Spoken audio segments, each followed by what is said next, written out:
Reported today in The Verge. It's hard to care about other people's feelings online. The internet is so big.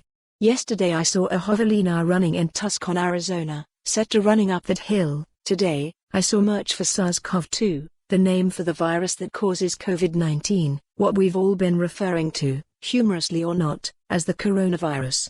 It's really only possible to keep up with what's going on online in your particular corner of the web, though I do think it's fractal and that local dynamics are the same as the system-wide ones. Over the last 5 or 6 years, I've seen a shift in the weather patterns of my particular corner of online. I don't identify as an accelerationist, but it does feel like things are speeding up, maybe because the web's distribution mechanisms have become centralized and gotten slicker.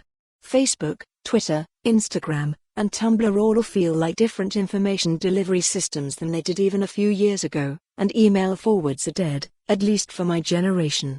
Whatever the case is, I'm getting more news alerts than I ever have before. Everything trends for a minute now.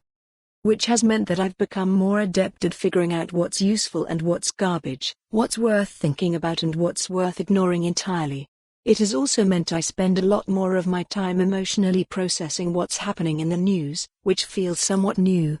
For example, last night I had a drink with a friend, and midway through our conversation about the new virus, got a news alert about a mass shooting.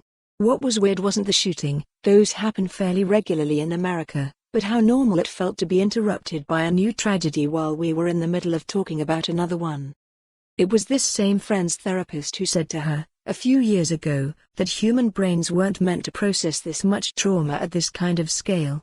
I've thought about that sentiment for a while now, and I think what the therapist meant was, if you do this enough you'll become inured to feeling things.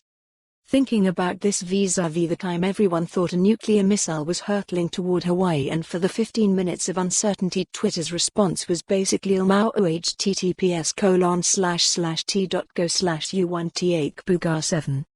If you spend enough time online, wherever that happens to be, you'll probably see it start happening to you. It's easier to meme something than it is to feel any kind of way about something serious happening to other people. What I mean to say is that it sometimes feels like the internet has made tragedies harder to interpret by making them feel more emotionally distant. Nothing seems real unless it happens to you or to someone you know. The medium obscures the reality of other people's experiences, even as it makes them more visible. It's telling, I think, that this new viral outbreak is stoking very real, very. For more on this story, visit the news article link.